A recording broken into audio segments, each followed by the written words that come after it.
on Twitter.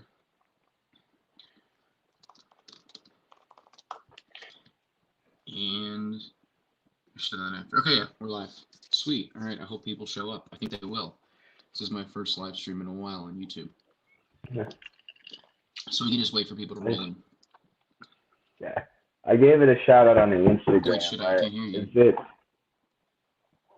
You can't hear me? Fuck. It's my audio, isn't it? All right, one sec.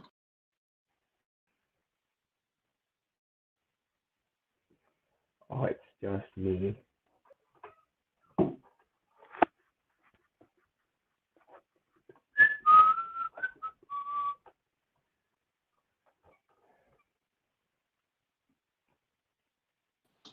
Wait, is that better? Can I hear you?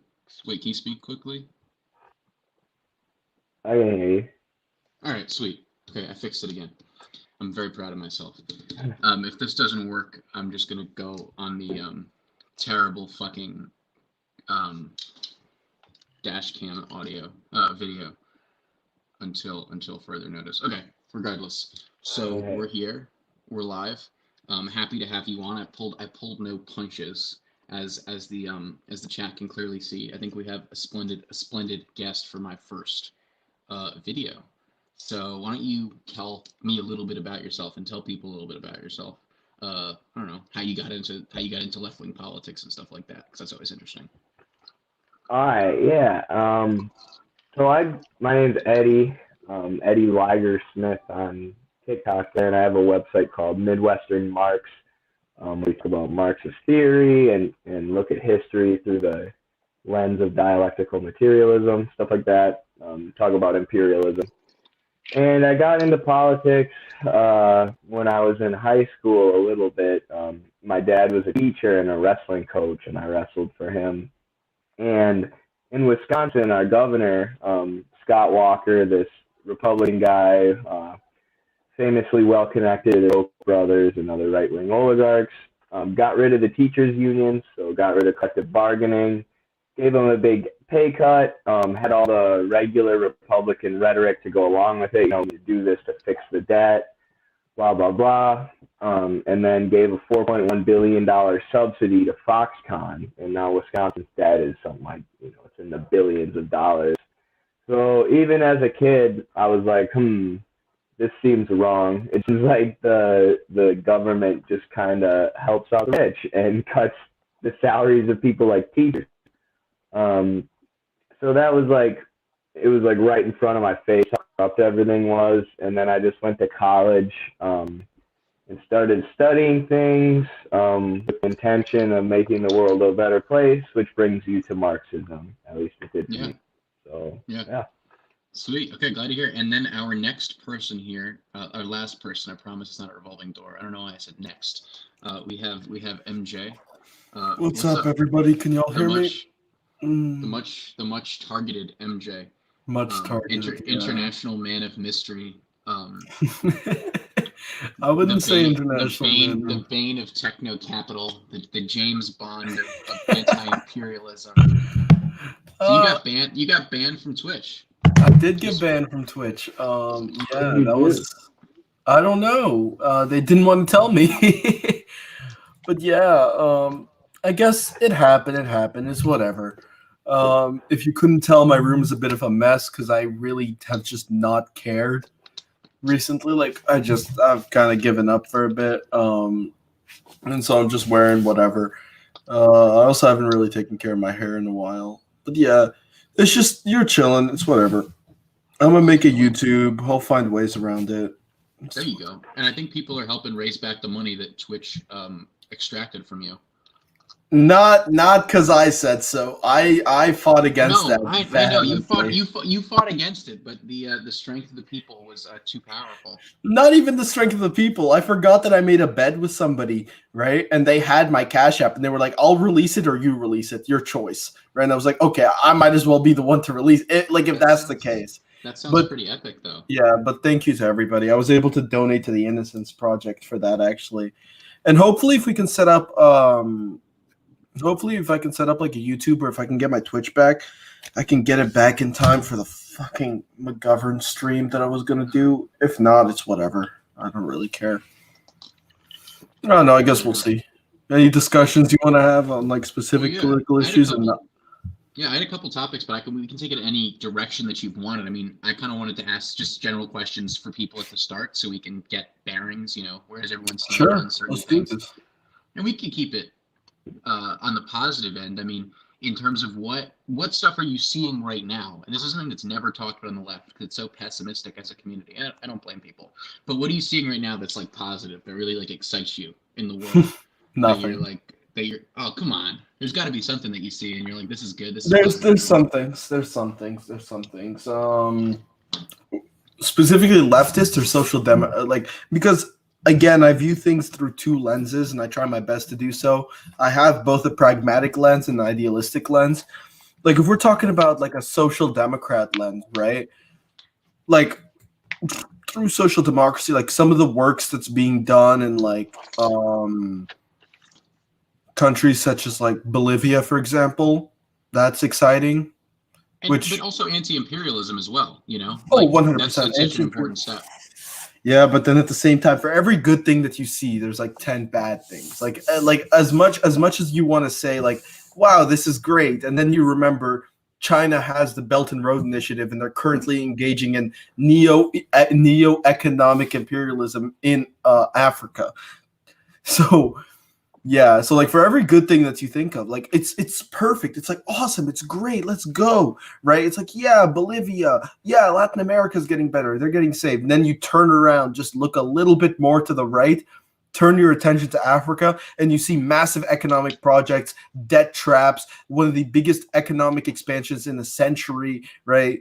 And you see just Africa's falling down that same trap again. And we'll be here 50, 60 years from now. Our children will be here, and they'll be talking the way that we talk about CIA operations in Latin America, but they're going to just be talking about it in China, right? Yeah. I mean, I'm not a fan of the Belt Road Initiative myself. Okay, so what about you, Eddie? Positive stuff or negative? I mean, if we're going to take a negative term, I think there's always that. The fact that you got to look at the fact that economic power in the world is shifting to the east. And especially with a country like China that has an agenda of bringing people out of poverty and challenging the U.S. neoliberal capitalism on a global scale. Whether you agree with everything China's doing or not, I think there's a lot of hope to the Belt Initiative that a lot of these countries are the ones who did fall into the debt traps from the World Bank and the IMF, and I would much rather have them taking out developmental loans with China than I would have them take out loans with the IMF and the World Bank, who are going to have strings attached. The Communist Party is 100 million members in China. That's not just Xi Jinping running the show. That's a whole collective of comrades, and I think it's important to keep them in mind when we talk about them too, that they're always pushing for reform. And some of the most critical people in China, some of the most strong critiques of China you'll find in this book. If you read Xi, has strong critiques of their own economy. They're critical of the Soviet Union and the policies of social imperialism, and they're committed to making those mistakes again. And the fact that they're challenging U.S. global hegemony is good. But overall. Eddie, I beg to differ, though, on the idea that Xi Jinping isn't the one running the show. He has full control. He's the only one in China right now who can do anything, is what I would argue.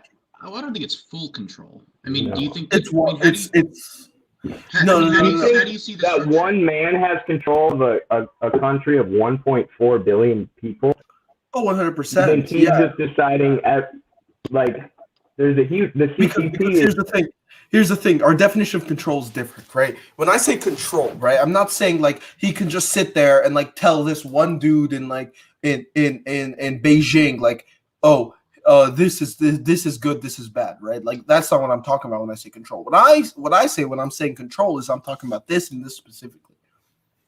His like the way that he is on the way that he has like grip on economic and major like national decisions on every level, both on the judicial and the executive and like a legislative level. He has full control. He has full control of the what do they call them? The 5-year plan people. The board. There's like a board of like people that meet every 5 years to decide the 5-year plan for China, right? He has full control. He has full control over appointments. He has full control over every single member and their voting decision. This is why Xi Jinping has never had a decision of his voted, ratified, vetoed, went against, or like denied in any way, shape, or form. So yeah, he has full control. And it's like I think me and Eddie differ on this specifically. HR 6210. When I was discussing about the Uyghur Forced Labor Prevention Act, you made a video about Connor's video, which was interesting. I saw some critiques of it, like Article 4 specifically, but like, which is why like bills like that are necessary to be put in place. Here's the issue, right? We have two devils right now. One is growing and one is kind of staying stagnant. The age-old saying rings true. I'll pick the devil I know over the devil I don't. I think though there is a lot to be said for.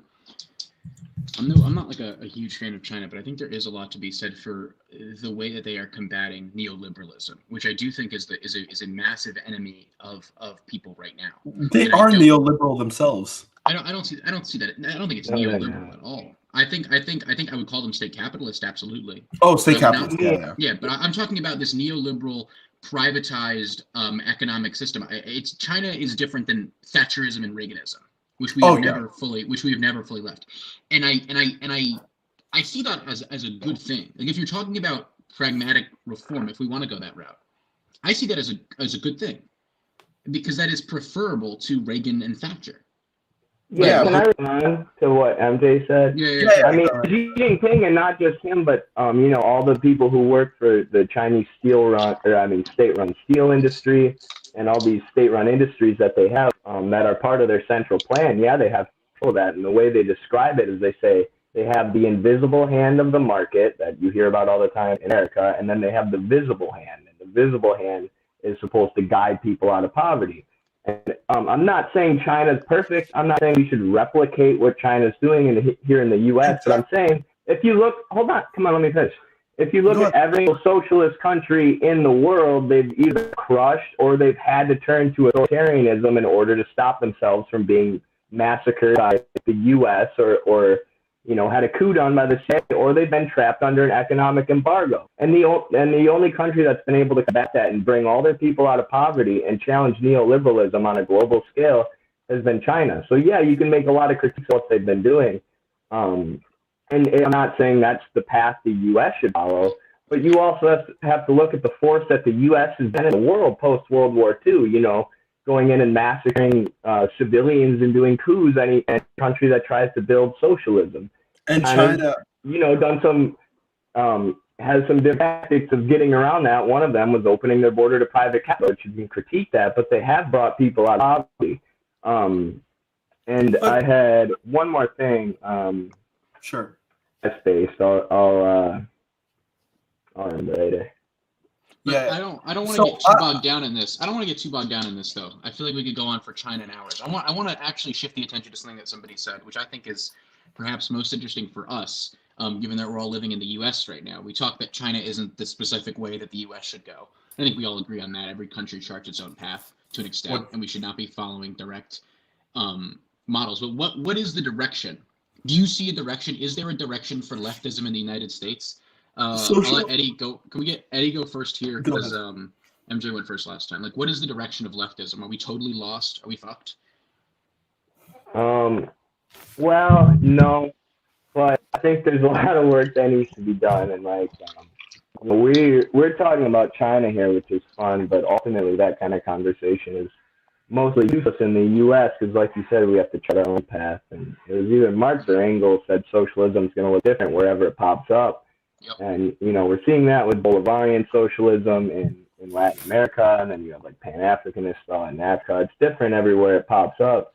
And in the U.S., we have to look at our material conditions, and we have to, try and create a socialism that works here. And I think there's a lot of hope with before you asked us what gives us hope, and I said China just to kind of, because MJ said China makes him scared, and I kind of like China, so I wanted to say that. But what really gives me hope is Gen Z in America. Like, millennials are very social democratic, and Gen Z are like staunch communists. So I love to see it. It's a lot. I mean, I talk to people, and if I talk to somebody who's like 40 years old and they ask what I believe, I have a friend who does this. He'll take me to like parties and he'll say like, "This is Mark. Like, he defends Mao," and it's like, great. Like, that's my introduction. Always. Just like, and you don't get a great reaction from older people from the United States between 30, and if someone's like between 20 and 30 even, you get like a meh reaction, which is a lot of progress, because they're not like socialism, that's just Nazism. Both are terrible. I would never. But I do agree with Gen Z. I mean, you talk to people about communism, and other than like the staunch Trumpies, you see people say, "Oh, I don't know much about it. I don't know how much I agree with it." You'll get that. Maybe you'll get, "Oh, I sort of agree with it, but I don't think it can be done." You'll get that, which is a lot better than previous. Sometimes I was talking to somebody today who said, "Yeah, I don't really know much about it, but I guess I'd support it." And I asked them what they thought communism meant, and they said, "Well, isn't that when there's like no more government and we can all just, kind of do what we want because we have enough stuff to go around?" And I'm like, well, shit, that's a lot better than if I asked like a 60-year-old to define communism from America. I mean, that's like, you're on the right track there. So certainly I think that the tone around communism is softening like immensely in this country, among a lot of people at least. And you still have your anti-communist reactionaries, but that's always going to be a thing. But they're shrinking. I mean, Bernie Sanders, for whatever you think about him, called himself a democratic socialist, as he called himself. And hell, I think he probably would have won the nomination, but we don't have to get into that. If there wasn't some establishment, he got a lot of support. We'll just say a ton of support from a ton of people from all walks of life, calling himself a socialist. That's big, and that makes me optimistic, because the word isn't dead, at least. I think optimism for me. You caught me in a bad time for optimism right now. I'm not gonna lie. But if I had to be optimistic, I guess like for leftism, I do see like this sort of this Gen Z rebirth of leftism, and this shift of the Overton window back towards the left, right? Yeah. Like we've seen a progressively right-leaning shift of politics, right? But now people can actually call themselves these beliefs. They can call themselves, "Hey, I'm a communist," and be open about it and have a platform. So yeah, like you can say these things and still have a platform. I mean, Kosher, how many followers do you have? Now I have about 27,000 followers. I have around 13K. And Eddie, how many do you got? 155, I think. Jesus Christ! Yeah. So I got banned right now. So you're talking between us three, hundreds of thousands of people, right? That just listen to communists, like actual. Take it 60 years ago, not even 60 years ago. Take it back to the McCarthy era, right? All three of us would probably be sharing the same cell over in some CIA black ops zone. There's a reason my entire family's in Canada, or so much of my family. They're chilling in Canada. They had to sign a loyalty oath to the United States, or else they couldn't live here anymore. And they were just like, exactly. It's like, but that's what we get. I mean, like that's kind of just what we get. That's what's happening. But I guess that growth and acceptance of our beliefs is a stepping stone. Do I believe it's going to lead us towards our beliefs actually being implemented? No. But I am hopeful about social democracy more than anything else. I do believe that is actually a viable path for now, right? At least to mitigate the issues of the workers as much as we can through social democratic means, right? One of the biggest issues, I have a big issue with this, and I think Eddie will agree, is I think that social democratic policies are good as a stepping stone. I think they're helpful to people. But what is really difficult for me, and this is the distinction that I make between a lot of countries, is who is enacting these things. Because the United States, and this is really, I mean, Rosa Luxemburg talks about this. It's a bourgeois state. Everything that we have, they are not. They are wins for people. I do look at them as wins. If we got universal healthcare, that's a win. But it's also just a concession by the ruling elite. It's a concession. And the moment that needs to be repealed, it'll be repealed. And if you live in a state that is controlled by that, that's the concession. It's all we can get concessions. 100%. I don't disagree with you on that point, but I don't think that takes away from the fact of the genuine good that these concessions can do. Like, no, sure, I mean, sure. I mean, they exist as concessions for a reason. I mean, you're forcing something out of the hands of the bourgeois, right? And I think that's necessary. That's pivotal now. We need to pick our battles. We need to win the battles that we need to now, and then worry about the big battles later. Like, as we move towards social democracy and shifting that Overton window to the left, we can then push for more pragmatic left-leaning solutions, like very left-leaning. So here's what I think, though, too, is I think I like what you both said, and I think social democracy is no replacement for like class struggle and looking to change the mode of production, but also like you're not even going to get the social democratic policies unless you get more organized labor. Like Germany just got fought and gained like the 30-some-hour work week. You know, no socialist is praising Germany, saying we need to be like Germany, but of course, no one would. They're not doing better than the U.S. But they have the IG Metal Union, which is like 2.2 million workers, and are striking and fighting for different gains for workers all the time.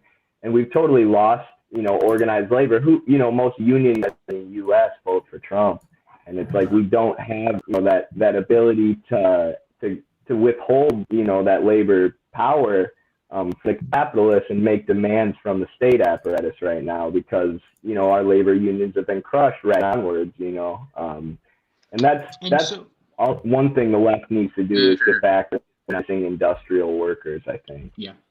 And so I see two issues. So one is, how do we keep people like motivated, right, to keep doing this? Because one of the things that is talked about a lot by a lot of Marxist theorists is this idea of once these concessions or reforms, whatever you want to call them, are reached, a lot of people can become complacent when these things are won. So the first thing is how to keep the pressure on, and the second is maybe a broader question, but it's something I think about a lot. The entire like idea of America, in terms of its rampant individualism.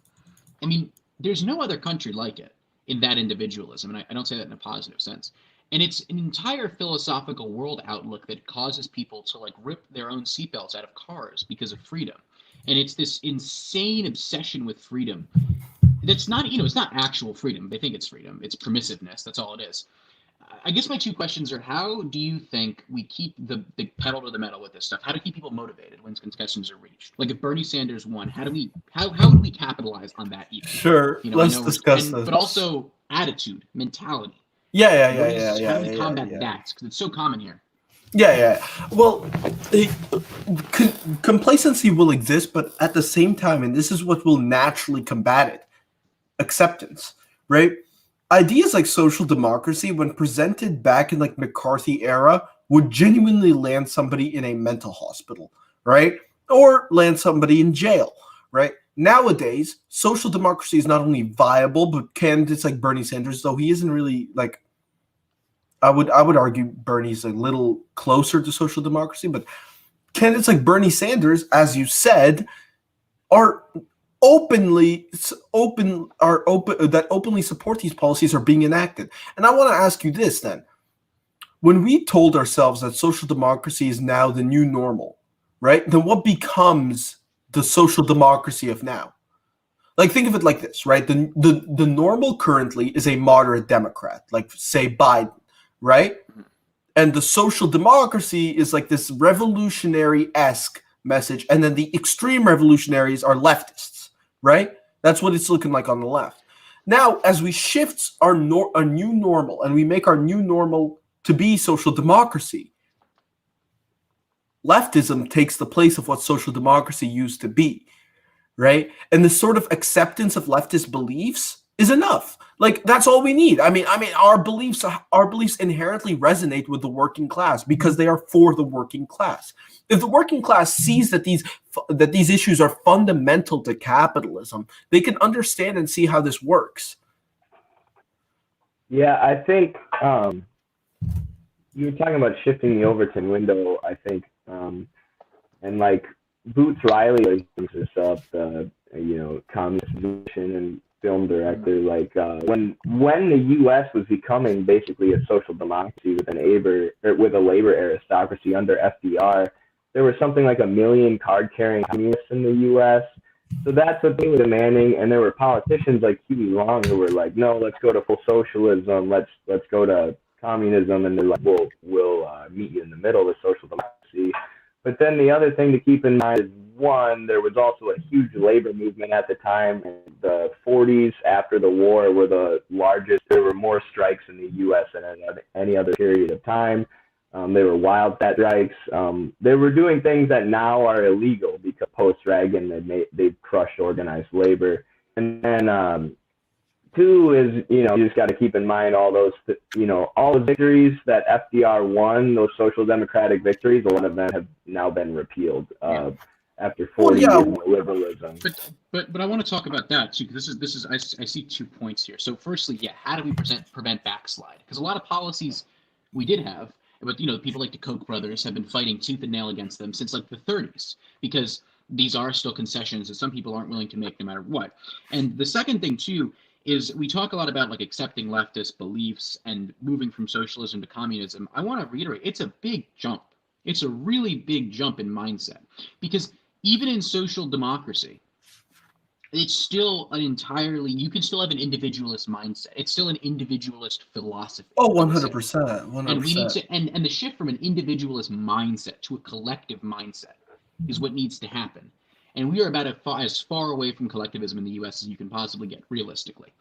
And social democracy is certainly better. I don't think anyone's arguing against that. But there's a massive shift that you need to make, and not just accept, because that's not going to be enough. It needs to be a real conviction to keep the pedal to the metal and say, Medicare for all isn't enough. Shorter working weeks aren't enough. A lot of unions are not enough, because the apparatus of the state is still controlled by people like, billionaires essentially, who look what the Koch brothers have done. I mean, they've fought tooth and nail against these reforms. So, I think which I agree with you, but here's the thing, right? Again, like, this is why social democracy inevitably leads towards the acceptance, and not only the acceptance, but the resurgence of leftism. You talk a lot about how America's so individualistic. Well, again, go back to the Overton window. America's traditionally center-right. Even like Biden would be considered a center-right candidate if he were like in Europe, right? For example, right? Of course. So we're incredibly individualistic. But move us more towards social democracy, which is still individualistic, but maintains more collectivist beliefs with regards to how to provide for the people, the socialization of investment, the regulation of financial markets, like kind of trying to control class struggles, right, and control class issues and mitigate class issues. That's not an individualistic belief. Medicare for all is not individualistic. Medicare for all is a resurgence of collectivism. Now, it's a lot easier for me to tell somebody from a position of mixed individualism and collectivism, to tell him or her, like, collectivism might be a good idea. Let's like it's a lot easier for us to make that jump than it is for us to make that jump from like a Biden to a Marx. It's a lot easier to make the jump from Bernie to Marx than it is to make the jump from Biden to Marx. Yeah, I think that's a good point, but I just wanted to respond to what Kosher said. Like, I was reading an article today. It was comparing Chavismo in Venezuela to the Cultural Revolution in China. Mm-hmm. And both had the intention of doing what you were saying, of building that communal mindset. So when Chavez first got in, there's something like 500 communes in Venezuela, and the government supported them and would travel to them and visit them. And the idea is you build a socialistic, non-individualistic mindset through the communes. And you can compare it now with what he was trying to do, and it's like, it is like, how do you do that in the U.S.? That's so difficult. Like, when there's like so much individualism, but I don't know, you gotta maybe focus on what brings people together.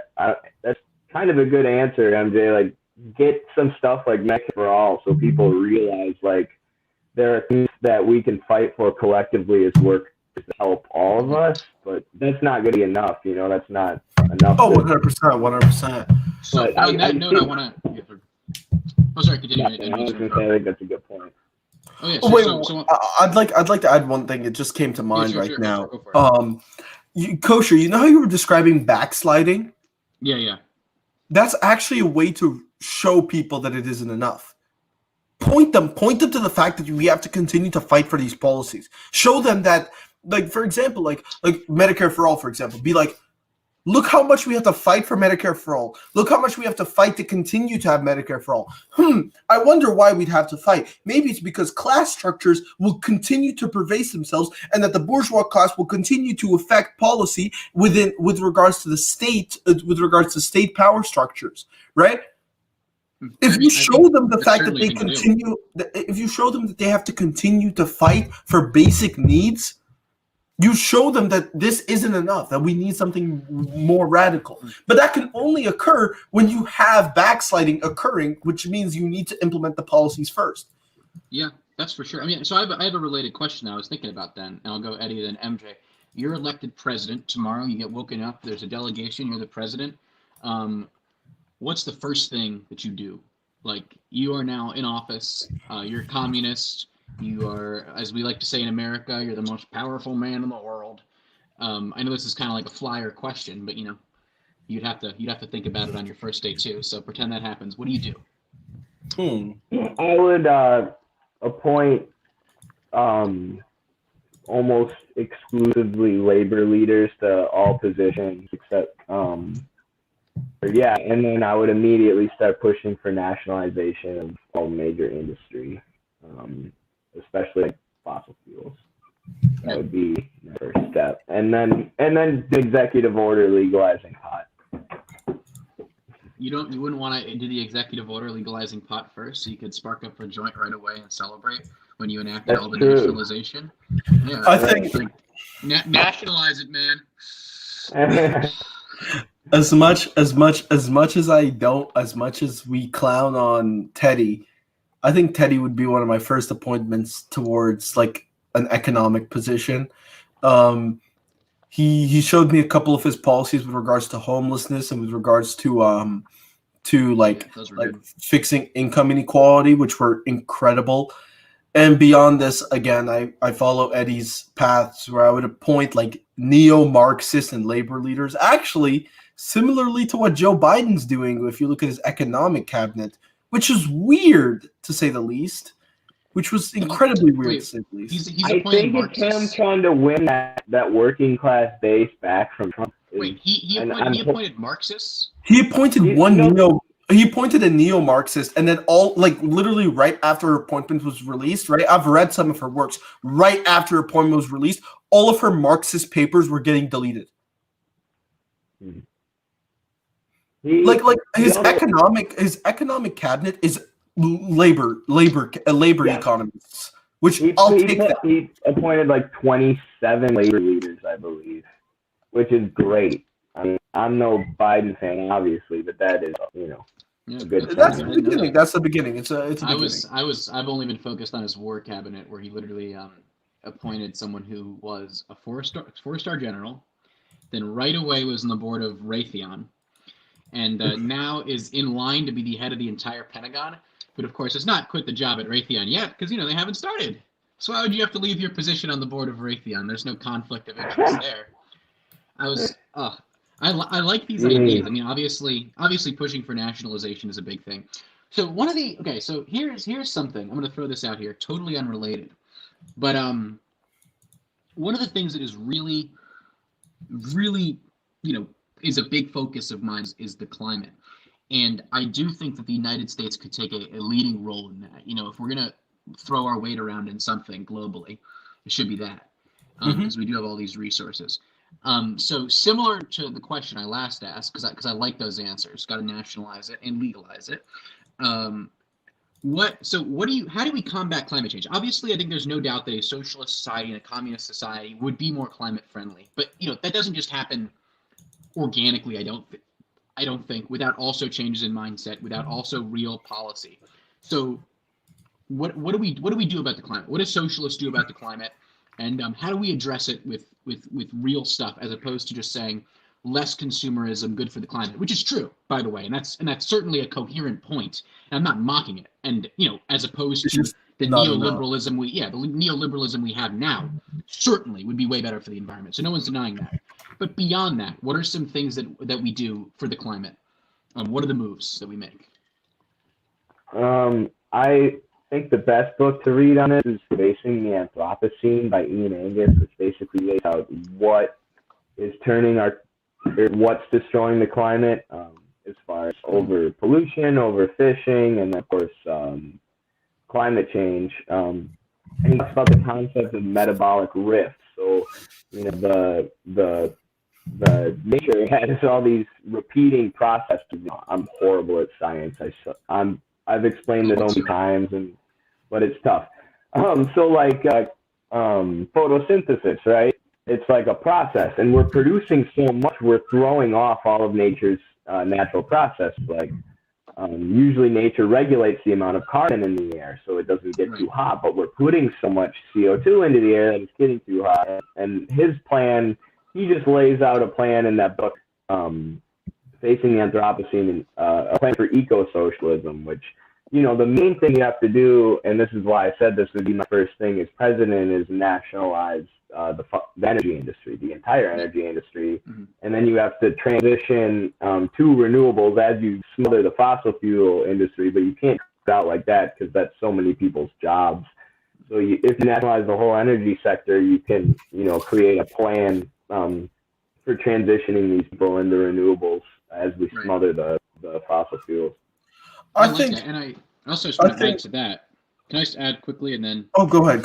Yeah, I think so. One of the things I was actually thinking about today, I was taking a shower and somebody was talking about the ECP, and I'm like, oh God, like here we go again, the economic calculation problem. And obviously, Paul Cockshot's done some great videos on it. But one of the things it hit me when I was showering, I was like, wait a minute, and I tweeted, I was like, how is this a win for the libertarians? I just realized their point is that nothing can match the unbridled efficiency and calculations of the market that just goes and goes and goes and never stops producing. And as socialists, I always try to answer that. And now I'm like, well, wait a minute. And so one of the things that actually tuned me into this, I was reading a book by Zizek. I forget who it was, what it was. They all kind of the same, but he was talking about why he still believes in a level of state power. Why everyone's like, why are you a statist? Why aren't you, a lot of these left liberals? Why are you a Stalinist? Whatever the questions were. And he basically said he's talking about the Fukushima nuclear reactor accident. And he said basically in this libertarian free market society, who the fuck tells the people to move? There is a nuclear move, run, get out. What is the apparatus? And that hit me. I was like, holy shit. Because anarcho-capitalist societies aren't going to stop nuclear power, of course not. But where's the profit motive to not have a Chernobyl? I guess there's slightly, but not really. I was like, holy shit, that is a good point. But that ties into this idea of the free market and all this stuff.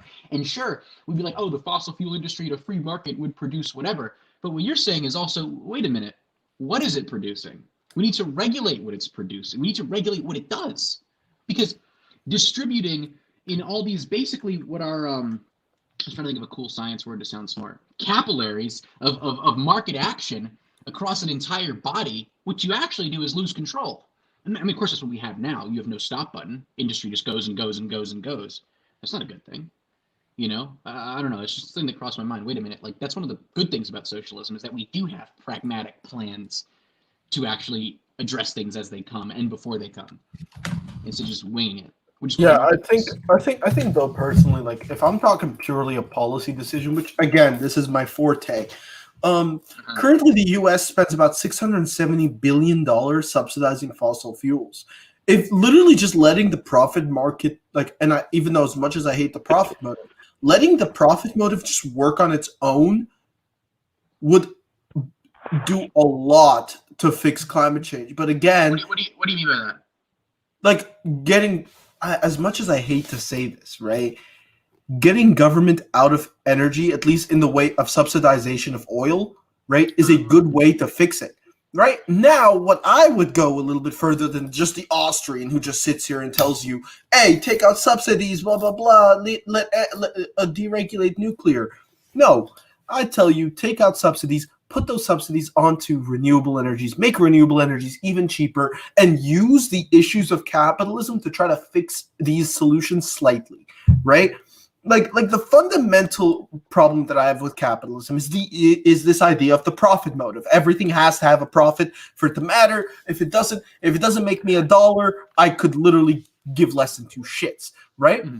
But unfortunately, that also works in our benefit. If we manipulate the system in order to push that profit motive to give socially favorable policies upon us as a whole, it can do a lot of good. This is a good first step, however. Beyond this, I do support what Eddie said about nationalization, but I think this is a good way for us to move our energy sector more towards renewable before we nationalize.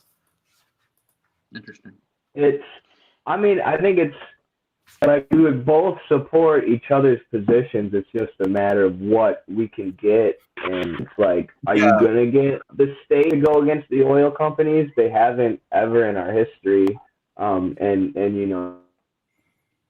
subsidize renewables or other companies. And there's reasons for that. There's deep ties. 93% of elections are decided by whoever raises the most money. A lot of that money has come from fossil fuel oligarchs. So is that the best way, or do you get, my solution is get, the unions in that industry that, strike and say nationalize the industry, but we're so far from that too, like we're not even close to having enough power to like demand that, or having, workers who even want that or know that that would be a good thing for their own interests. So it's just scary, man. It's like we're so far from any solution on this, and we're getting so close to climate catastrophe. Yeah, and that's one of the things that really upset me actually about the Black Lives Matter movement, was that you saw this massive movement for positive change in the United States, obviously, that we all support. And it was such a populist movement of people from all walks of life uniting around this understanding of a bad system. And I thought to myself, somewhat naively, this could be the start of something, real for leftism. And it certainly, I don't want to call it like full leftism, but I think it was certainly a muscle flex for the progressives. It certainly wasn't all for naught. But seeing now that it's almost January, and Black Lives Matter has now been commodified by all these corporations who are like, Pepsi says Black Lives Matter, and it's like, no, you don't. What? Of course you don't think that. But it was like, it really showed us how unorganized things are. Also, the commodification of cancel culture is so fucking atrocious. Oh my god, that pissed me off. Did you see that, Kosher? You're not on TikTok, like the way that others are. Oh, okay. Yeah, like Kosher just downloads it to post and then leaves right after. But there's an account, it might have followed you. It's called Exposing Political TikTok, right? They claim themselves to be anti-capitalist, yet at the same time enjoy and revel in this commodification of a cancel culture. Nothing more, nothing less. Like that account pissed me off, right? And it's just a growing like issue of just like this idea of like it's become a thing. It's become a commodity in essence to cancel somebody. Yeah, and that's the case with everything that capitalism gets its hands on. And one of the things, it feels like I'm running on this infinite treadmill on the left, where you make these positive changes and suddenly it gets commodified. In that, you get this weird position where, okay, you ask me, are you for the Black Lives Matter movement? And I say yes, and they say, are you for Coke putting a billboard up that says Black Lives Matter? And I'd say, no, I don't really see that as a good thing. Not really. I think, or like the Minecraft thing. Yeah, like in itself, it's a good thing. And it's like, if I support a movement, I would love to have the signs up everywhere because I support it. But it's like, what a situation on the left that we're in now, where the primary instrument of our social life is capitalism, and anything that it touches dies. And one of the things they started doing is they'll concede on the social issues or on the symbolism, and then there'll be no real change. Like, sure, take down the statues, but we're not, going to house people or do any sort of economic redistribution or anything that would actually help oppressed communities. So they're smart about it, They're like, yeah, we'll have a black Disney princess, but Disney's still an evil fucking corporation that's exploiting however many people. I don't know. They're good at it. Really good at keeping power and tricking people. Yeah. And it's difficult. So On that note, though, I did want to talk about. I guess generally. And then we can move on to whatever you guys want, but I just had like one more thing to talk about in terms of like fundamental problems of capitalism, in terms of what, and this is something I think a lot of people actually have different responses to this question. So, it's a quick question. What would you say is your fundamental contention if you have one specific thing with capitalism? And it doesn't have to be like a specific theoretical point. It can be a reality of capitalism that's just like, I think if you're truly against capitalism, you can't go back to being a capitalist. I could see myself becoming I could see myself becoming all kinds of things. But I see all these people who are like, I was a communist, but now I'm not. Well, you weren't really a communist because because you realize the situation is so untenable so quickly from a real communist perspective. Holy shit, like this is hell. So what is that for you? Like, what is that for you? Where you're just like, this is untenable. I can't handle this. You go first. Yeah, because I've held vehemently anti-capitalist beliefs for a while.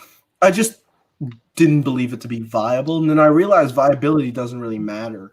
Yeah. But my first hatred of capitalism really came when I realized that I'm well off, or not rather that I'm well off, or that I have privilege, even though I'm a black man in the U.S. I mean, I'm also an immigrant. I mean, I came from a very, very shitty country, and I could sit here in a Nike hoodie with a ring and a decent computer and talk about politics. Yet in reality, I've had 3 cousins die from bomb strikes, IUD explosions. I've had multiple family members die of COVID because of lack of access in Algeria, starvation, hunger, famine,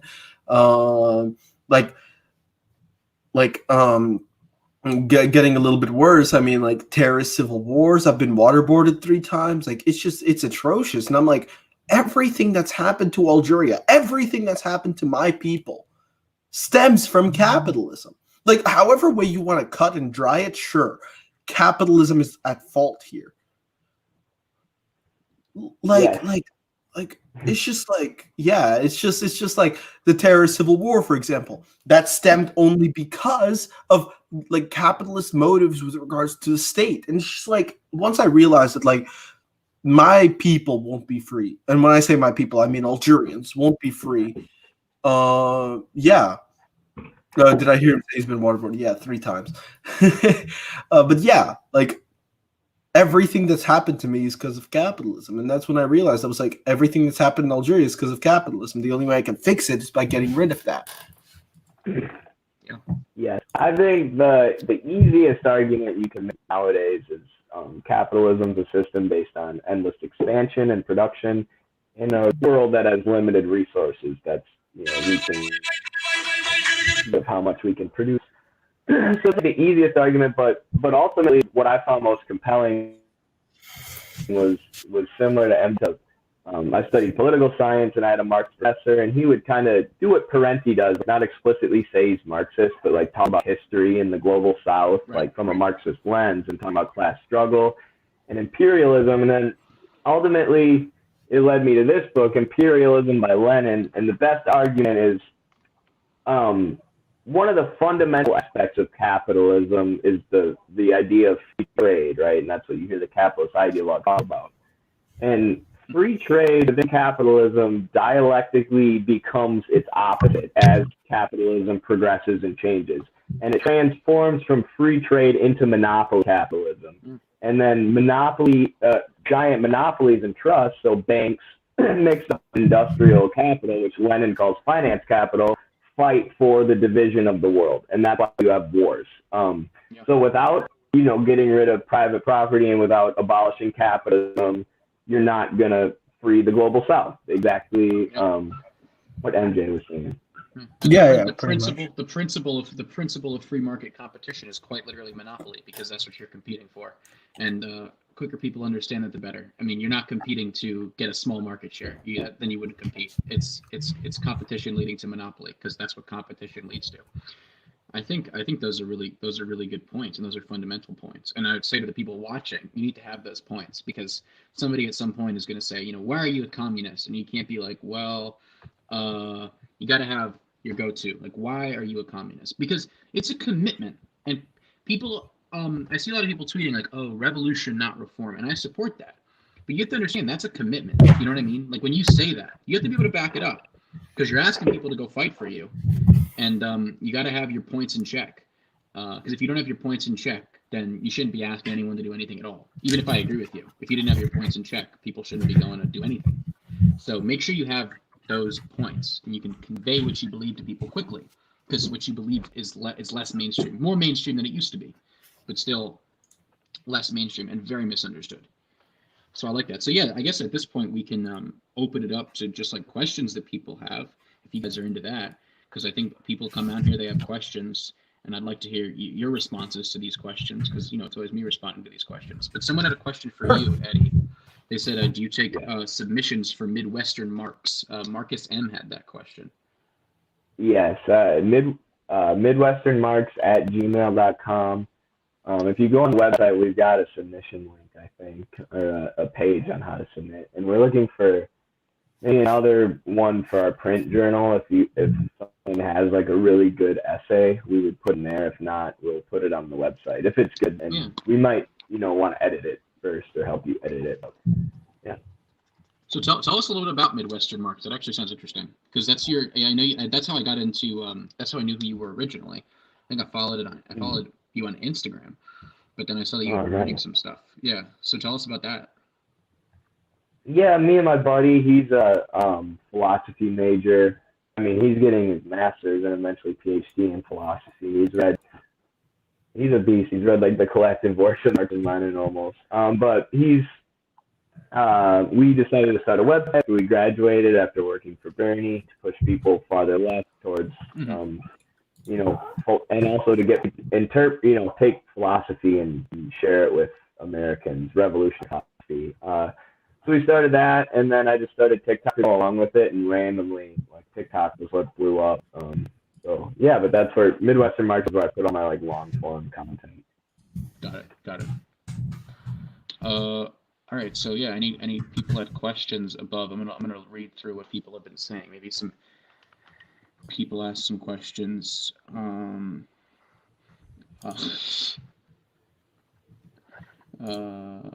have people said?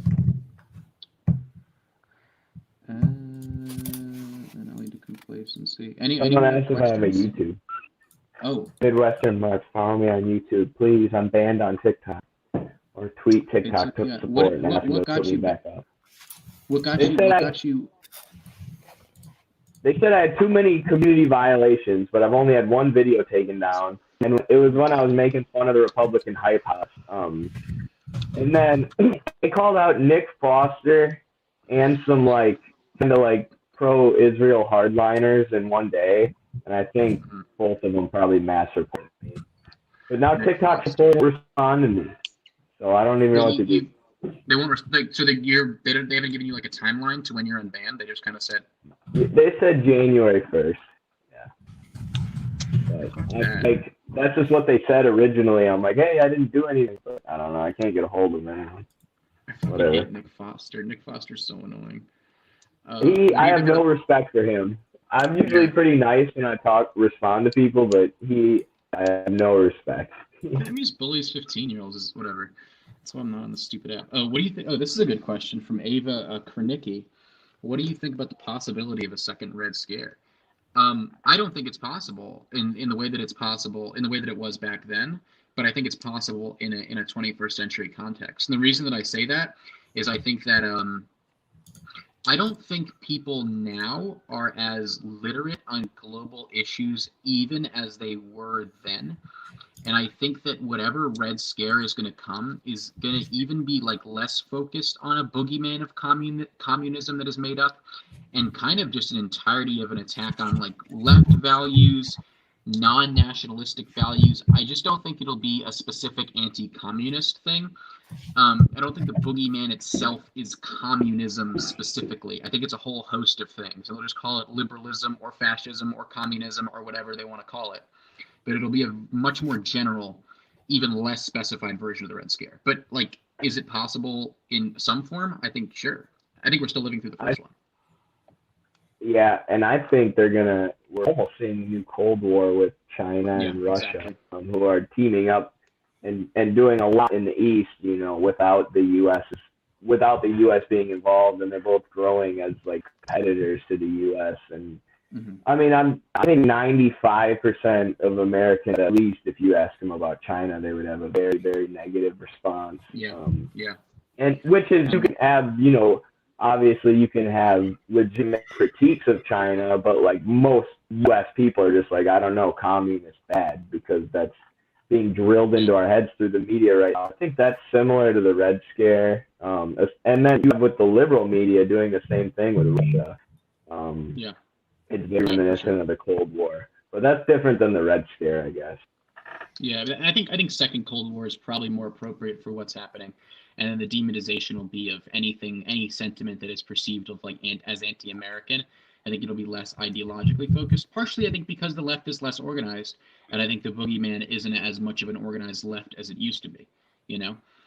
So Nicholas L says, "Can you explain the nationalization of an industry?" Anyone You want to want take me that? to? Or? Yeah, go for it, MJ or MJ. I think Eddie would be better at this. Okay, yeah, nationalization just means like it transfers from from being privately owned to publicly owned. Like the state takes control, and part of the problem with left right now is like that's part of the left wing agenda. But there's nobody really in the left who could even run an industry like that, So we have these plans, but we don't have a concrete enough plan to be, hey, this is James. He's worked, he's been a union leader in the fossil fuel industry all his life. He's going to run the nationalized industry instead of the Koch brothers. And then we just take it from the Koch brothers and using, we take the money we make from fossil fuels and put it into renewables or put it into social programs.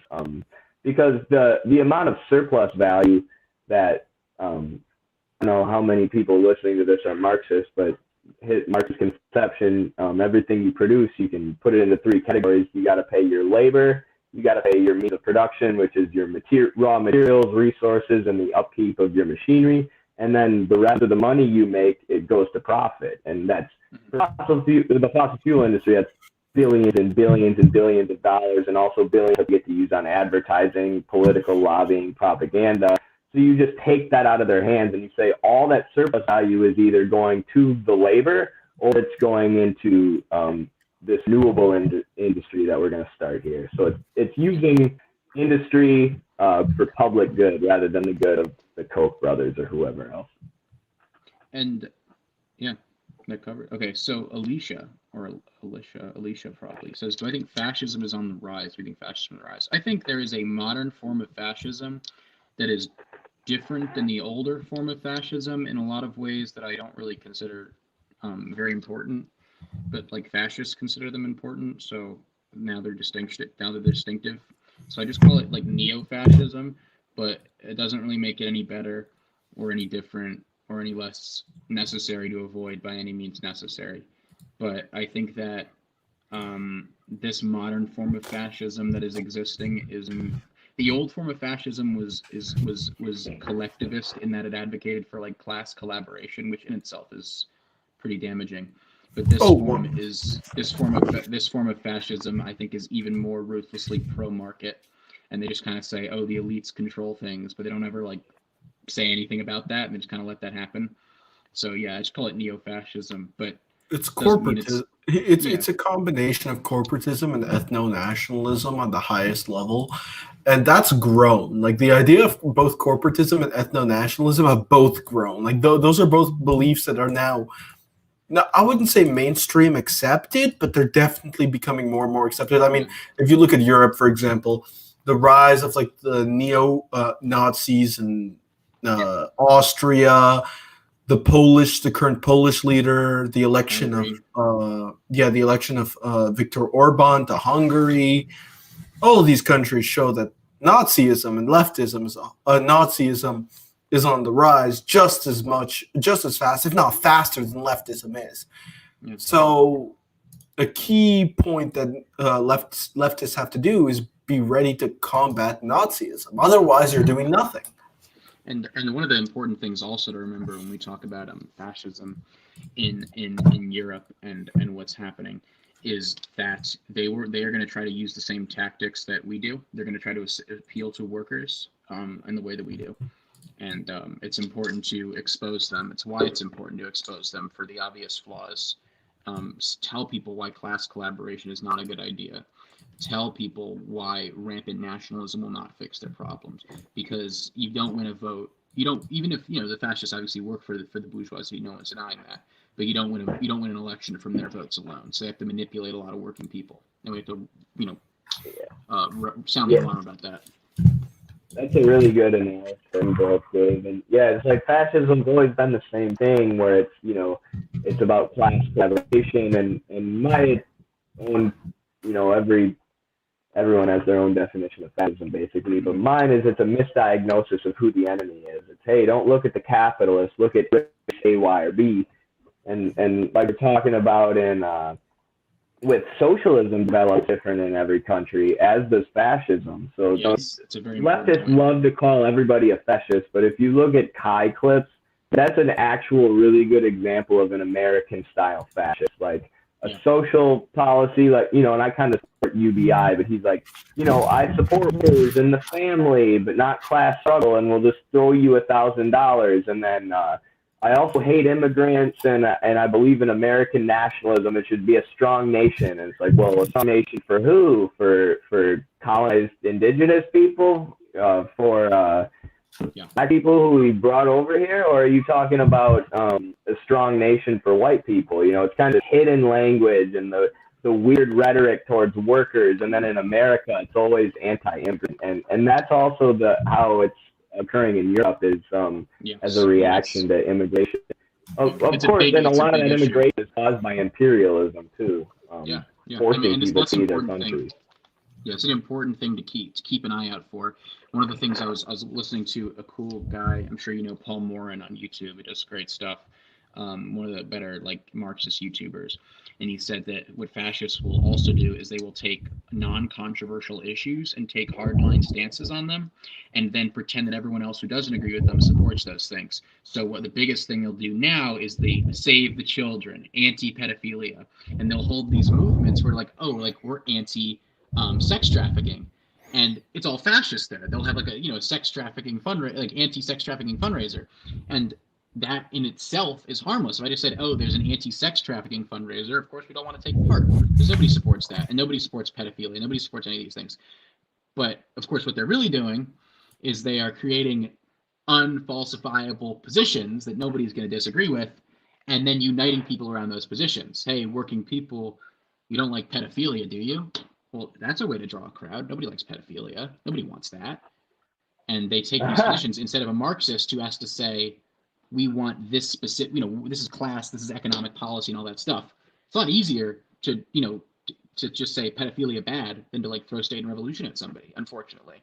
But that's the nature. Right. And I have a friend who's really into that stuff, and he's always talking about Epstein. And I always bring up state and revolution. I'm like, okay, why do you think cops are murdering black people and we have these enormous prison populations while Jeffrey Epstein is getting let off for having a pedophile?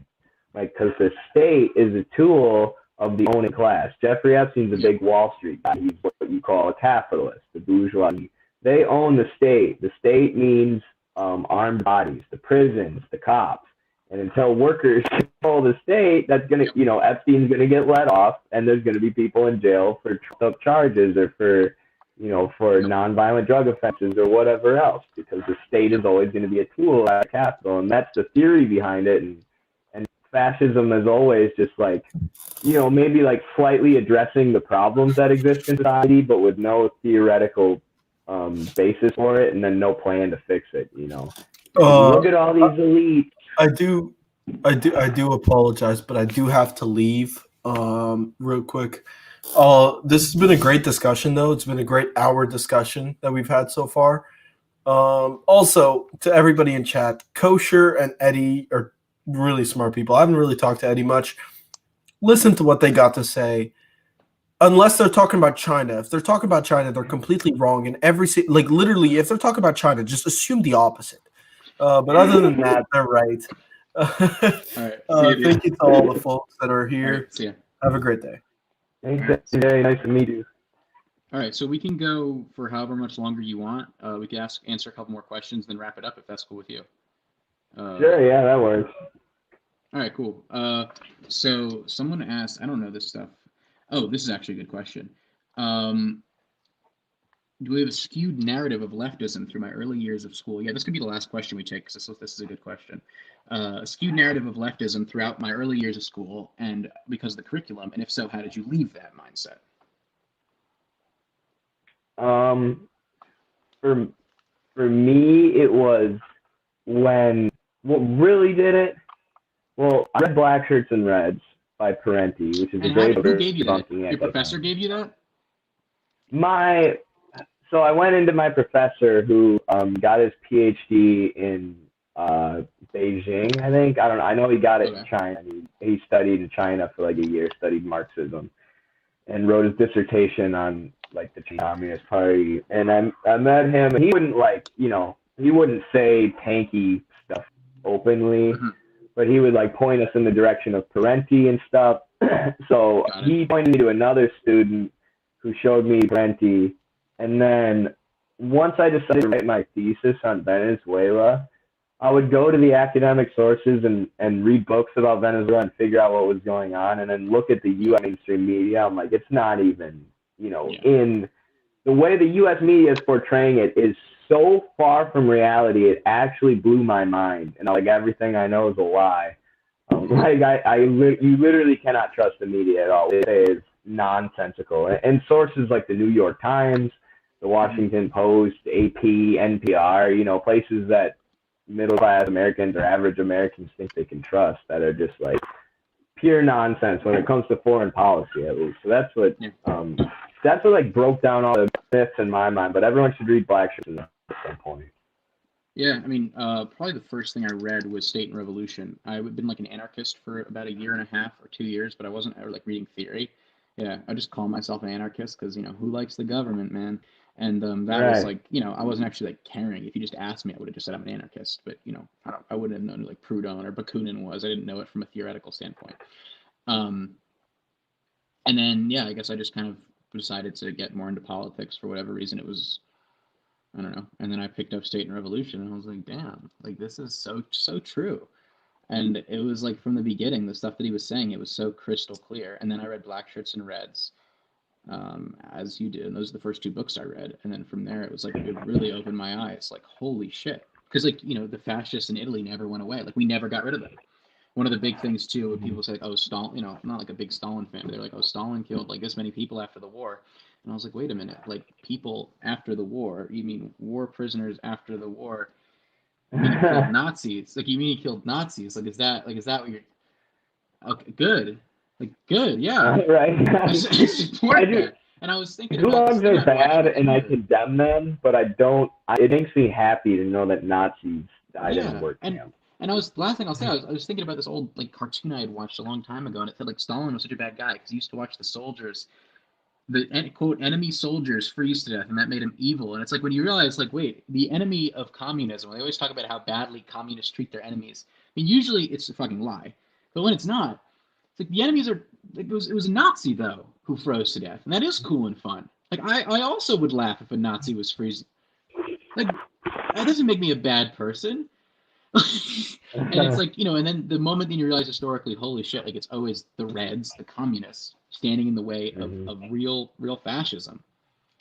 And that's always Parenti's got a good I did a breakdown of one of his talks. It's like one of the more popular ones on YouTube where he's like talking about Cuba, and he's like, the passion our liberals feel the day after the revolution for fascists. Are they gonna have civil liberties? That gives me goosebumps. When he talks about the literacy program and his father, that gets me. That's so good.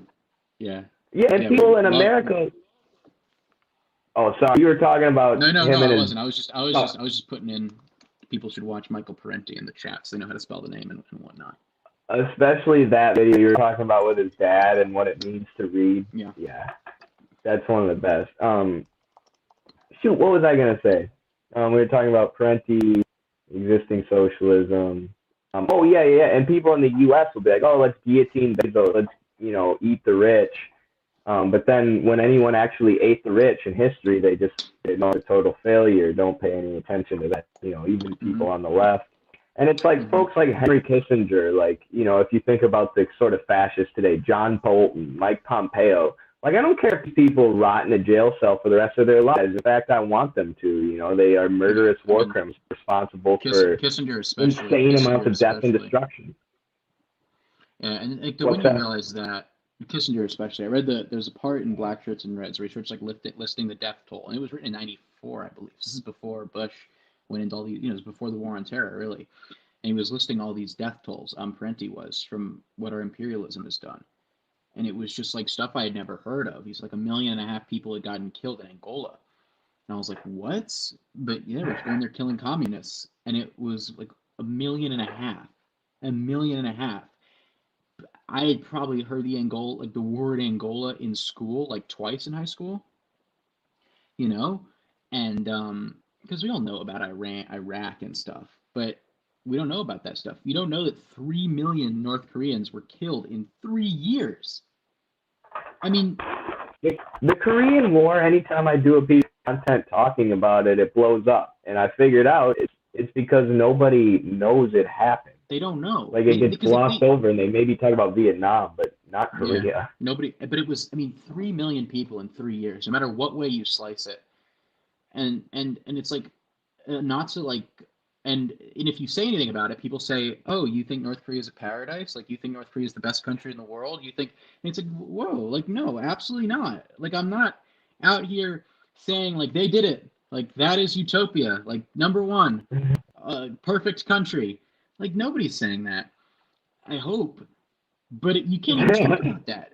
You can't, because the Patriots will just come up, and it's like, you hate America. And it's like, I just don't want people to die in the millions because of a war. I mean, that's genocide, no matter what way you cut it. And one of the worst justifications is to say, oh, it was foreign interests, which is the dumbest justification to do anything ever. Like, if I punched somebody and they asked, why'd you do it? And I was like, oh, it was in my interest. It's like, within my interests aren't very good. Like, of course it was in your interest. Like, oh, no, we invaded that country explicitly because it wasn't in our interest to do so. Like, of course it was in our interest. Yeah, you bring it up, you're like, it's wrong to invade Korea for economic interests because 3 million people died. So, defending North Koreans, not every North Korean is Kim Jong-un, and then and people call you a tanky, and when you say, hey, you have to understand the context of the DRK is they've been at war for the past 70 years with the U.S., who divided their country and like you said, murdered 3 million of their people and 20% of their citizenry and bombed their countries. So there were no buildings over 2 feet tall left standing. There was nothing. There was nothing. And one of the things we're also not talking about South Korea is I talk to people and I say, what's the difference between North and South Korea? And they'll give me all the basic shit. And I asked them the question. I said, do you know what reason what year South Korea became a democracy? And, it's capitalism. Is it a democracy? No. But, what year it became like a liberal democracy? And they'll, say right after the war, they think, happened right away. North Korea became this horrible place. And I tell them, actually, 1987 was the first election in South Korea. A student had to light himself on fire, by the way. And light himself on fire. And that started waves of protests. People were dying. It was a right-wing military dictatorship. And of course it was, because it was sponsored by the U.S. And people, that blows their mind. 1987, I was alive in 1987. Like, yeah, 1987 is what it took. Yeah, I have a writer on our site is from South Korea, and he's posting stuff from there all the time. And like the director of Parasite is from South Korea. It's like, North Korea is the hellhole and South Korea is the paradise. It's like, no, it's not. South Korea is, like you said, wasn't a democracy until '87, and then now is facing all these economic struggles because of capitalism. And like you said, that's not to say the DRK is a paradise, but understand that they became authoritarian in response to imperialism, one. And then the other point I want to make is people call me a tanky, and you said, I don't think anyone wants to implement North Korea's system here. I've seen people that do. I've seen people that say we should take Juche, like Kim Il Sung ideology, and implement it in the United States. That is a tanky, okay? Me and you, Yeah, me and Kosher that's a are not tanky. tanky. We Yeah, just have geopolitical and media literacy. What a yeah. tanky I mean, is someone who yeah. says Pol Pot did nothing wrong. And fucking like, have you like Juche is not for America. It's explicitly not for. Oh shit! I think something happened. In fact, I know something happened. There, it probably just got logged off. I'll see if. Here you go. Back. Hey, what's up? Can you hear me? Sorry, I accidentally. Oh no. Yeah, I'm good. Exited. I think we could probably wrap it up soon, but I think I want to finish talking about this in the whole tanky department. What is super key, and yeah, I mean, I totally agree with you that there are people that are like fucking crazy. I'm like, yeah, those are the tankies, sure, but for the most part, yeah, it's people with an understanding of stuff beyond propaganda, and there's a reason countries do what they do. And you ask yourself, the only countries really that are surviving, other than the ones that actually had to beat the United States off, like Vietnam, the only countries that charted their own successful economic course that are surviving right now are the ones with nukes, unfortunately. But that's the nature of it. And if you want to chart and people say, oh, well, then they should just do it. The fact that you have to have a nuclear arsenal to chart your own economic course, I mean, it's patently ludicrous, because I don't think that anyone should have a nuclear arsenal, obviously.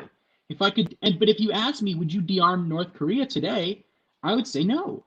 And I freaking hate nukes. But that is the reality of our situation, where people literally need those nukes to chart their own economic course.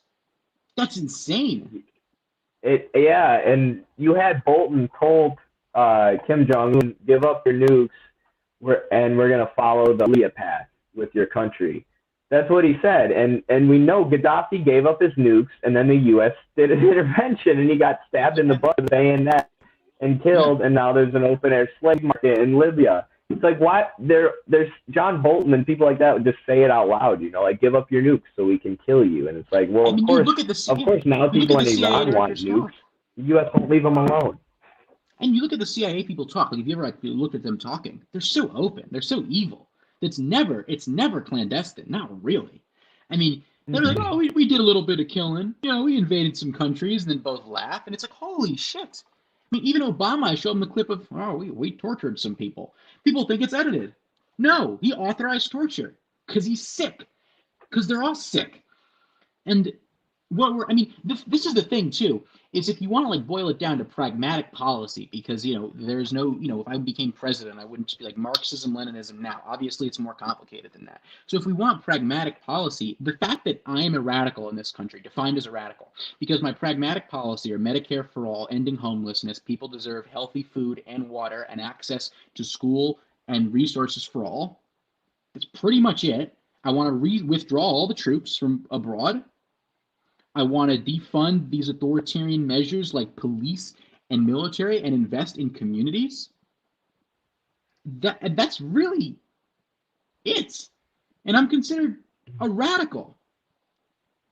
It's like, holy, people should be able to eat and go to the doctor, and we shouldn't kill anybody. I'm a tanky. It's really you tanky, right? Goddamn tanky. It sometimes really it feels like living in the Twilight Zone, but we're fighting a good fight. So. Yeah, exactly. All right. Well, thank you for this. This is a great talk. Hope to have you on again. Hopefully everyone had a good time. I'm sure they did. So.